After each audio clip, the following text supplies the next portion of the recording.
So everyone, good morning. আমাদের day 3। অসম্ভব পরিমাণে হাওয়া দিচ্ছে, রোদ উঠেছে, মানে ভাবা যাচ্ছে না কি পরিমাণ ঠান্ডা। -3-4 ডিগ্রি টেম্পারেচার রয়েছে।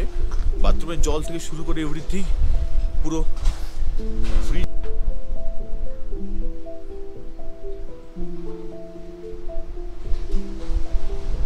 সামনে দেখতে পাচ্ছ পাহাড়, মাউন্টেন, এই যে সিঙ্গলিলা ন্যাশনাল পার্ক। এখান থেকেই ওই দেখো দেখা যাচ্ছে পুরো চারিদিকে মেঘের খেলা, ওই পুরো মেঘ দেখা যাচ্ছে সামনে, মানে কি অসাধারণ ভিউ। আমরা এখন একটু মাউন্টেন ট্রেক করে একটু উপর দিকে উঠলে আরো ভালো ভিউ পাবো। আমার পিছনে দেখা যাচ্ছে আবার সেই স্লিপিং বুদ্ধা, মানে এই সান্দাকফু জায়গাটা যেদিক থেকে তাকাবে সেদিকেই মেঘ আর হলো কাঞ্চনজঙ্ঘার ভিউ। যেদিকে মানে পুরো এই সান্দাকফু যে ছোট্ট একটা 1 কিলোমিটার জুড়ে যে এরিয়াটা রয়েছে, পুরো এরিয়া জুড়ে এই দেখা যাবে চারিদিকে, মানে তুমি বুঝতে পারবে না যে কোন দিকে দেখছো। আমরা ওদিকেও গেছিলাম, ওদিকেও দেখা যাচ্ছে, এদিকেও এসেছি, এদিকেও দেখা যাচ্ছে। ও অসাধারণ ভিউ। এই মেঘের খেলাটা এত ভালো লাগছে।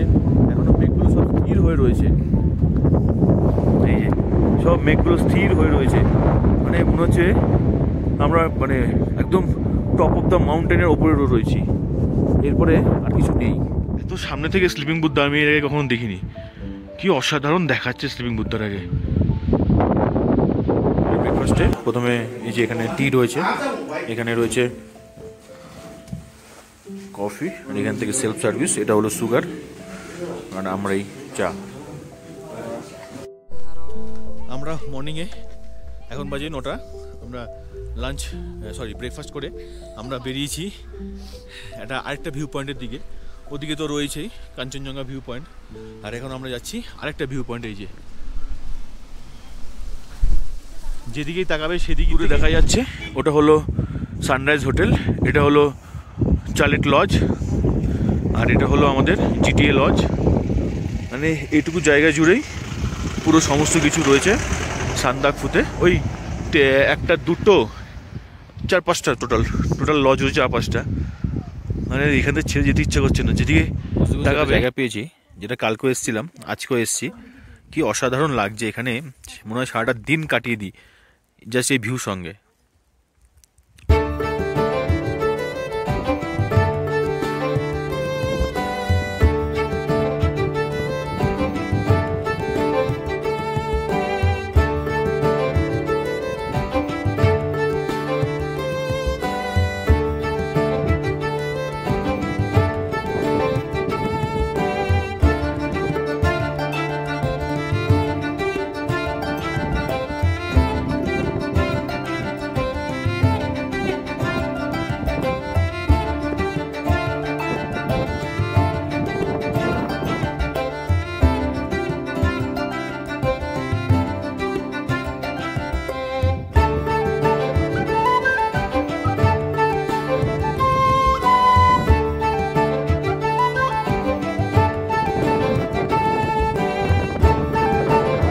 সামনে দেখা যাচ্ছে স্লিপিং বুদ্ধা।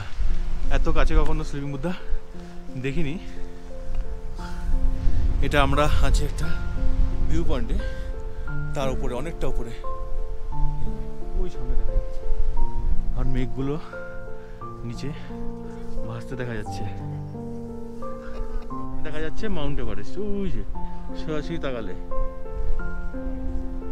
মানে প্রত্যেকটা পিক দেখা যাচ্ছে এখান থেকে।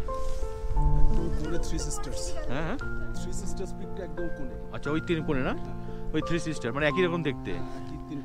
হ্যাঁ, এদিকে আসো তাহলে বুঝতে পারবে। এদিকে আসো, 3 সিস্টার দেখো, 3টে দেখো একই মতো পাহাড় দেখতে। হ্যাঁ, ওইদিকে যাও, ওই যে এদিকে আসো। তো time to say goodbye GTA টেকার 60। আর আমাদের গাড়ি আবার সেই চলে এসছে। এখন আমরা এখান থেকে বেরিয়ে যাবো।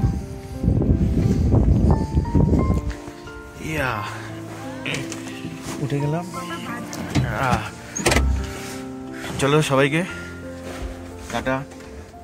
তো আমরা এখন আছি কালাপ্রকৃতি লেকের থেকে, আমরা নিচের দিকে যাচ্ছি টংলুর দিকে।